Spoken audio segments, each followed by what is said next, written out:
Hey guys, let's get more news about Steelers, but first, don't forget to subscribe and leave your like. Steelers make final call on future of LB Preston Smith, report.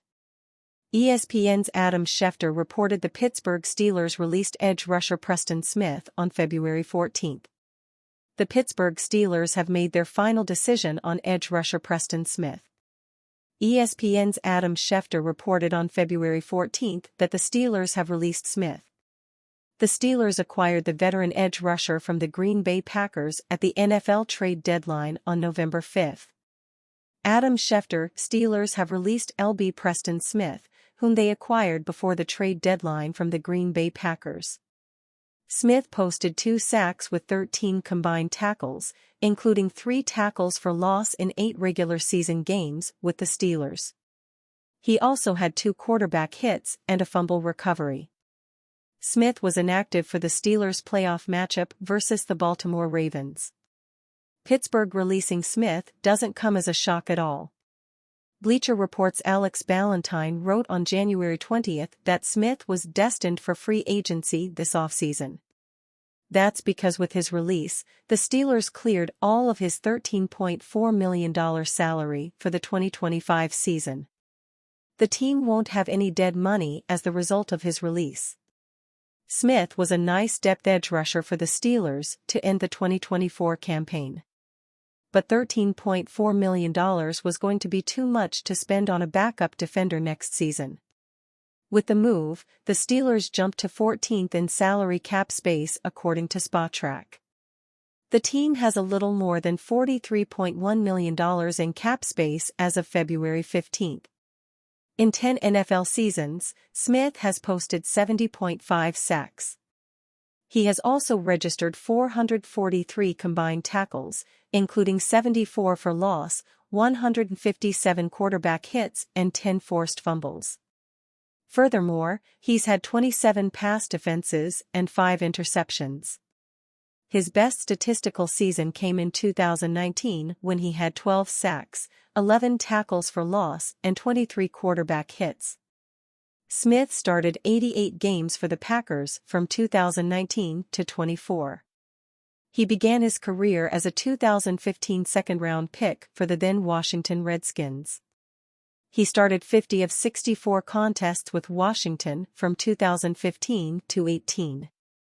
With the Packers and Steelers in 2024, Smith had 4.5 sacks, 5 tackles for loss and 6 quarterback hits in 17 games. He played roughly 2/3 of Green Bay's defensive snaps in the first half of the season. In Pittsburgh, Smith played 30% of the team's defensive snaps. He had the rare opportunity to play in 18 games during the regular season, but the Steelers made Smith inactive in Week 17 versus the Kansas City Chiefs.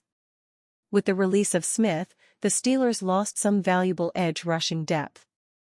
However, the team is still in a very good position along the edge. Obviously, the team still has annual Defensive Player of the Year candidate T.J. Watt. Fellow starting edge rusher Alex Highsmith is actually signed to a longer-term deal than Watt. Watt will be a free agent next offseason, but the Steelers signing him to another long-term deal will likely be a goal for the organization during the summer. The Steelers also possess Nick Herbig, who will be entering his 3rd season in 2025. Herbig played about half of Pittsburgh's defensive snaps in 2024 and posted 5.5 sacks with 5 tackles for loss and 11 quarterback hits. He's also been following Watt's knack for making big plays. Herbig posted 6 forced fumbles in his first 2 seasons, including 4 in 2024. With those 3 edge rushers set to return in 2025, Smith was expendable, especially at his high cap hit. Justin Tucker accused of inappropriate behavior by 7 more massage therapists. Baltimore Ravens' Justin Tucker already faced allegations of sexual misconduct by 9 different massage therapists, but 7 more have come forward and accused Tucker of inappropriate sexual behavior, bringing the total to 16 massage therapists who have come forward to accuse Tucker. The Baltimore Banner, who broke the initial story on Tucker, wrote about the 7 new accusers, who had similar stories as the previous accusers, with Tucker having an erection during the massage and intentionally exposing his genitals. All 16 women said that the behavior occurred between 2012 and 2016. The NFL said that they would look into the accusations against Tucker, and the Ravens also could make a decision on his future. The latest allegations bring the number of spas that Tucker allegedly was inappropriate at up to 8. Tucker's coming off what was considered a down year for him, but he's still regarded as one of the best kickers of the era. He has the longest field goal in NFL history at 66 yards, and he's the most accurate kicker in NFL history, but the allegations could tarnish his reputation. The Banner writes that Tucker's reputation as a wholesome Renaissance man is now called into question. As the chorus of allegations grows, it could threaten Tucker's long reputation as a wholesome Renaissance man. The most accurate kicker in NFL history, Tucker is a devout Catholic who crosses himself before each kick, a classically trained opera singer and the spokesperson for the Royal Farms chain. Fans know him as a devoted husband and father whom they spot at grocery stores, sporting events, and playgrounds around the region.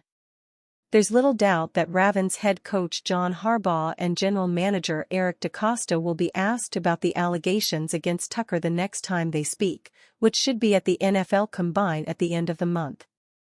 After Harbaugh took such a hard stance against Deshaun Watson for similar allegations, his response on Justin Tucker will be interesting.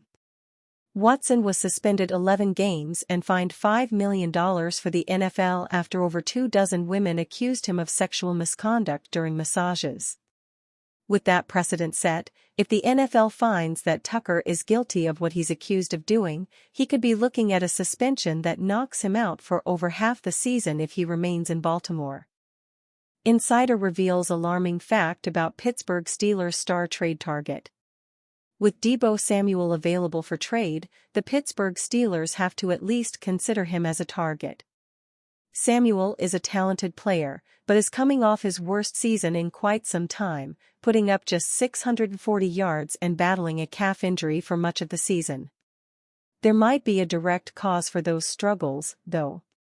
According to Tim Kawakami, there is a legitimate though in the 49ers organization that Samuel was 20 pounds overweight this season, and it has at least contributed to the idea that the 49ers should move on. He is not in shape. I keep hearing it, 20 pounds overweight. And that led to a lot of his lack of explosion, in their belief, his lack of ability to get through tackles, which has kind of been who he is. That's why he's so valuable.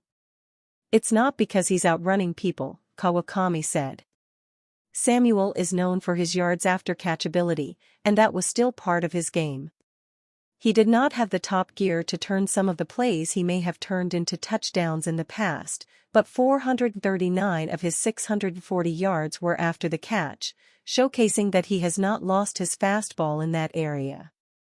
The Steelers will have a ton of other targets on the option market, so Samuel is certainly not the only wide receiver they could target. And you fan? What do you think of Deeboo Samuel's situation? Leave your opinion in the comments.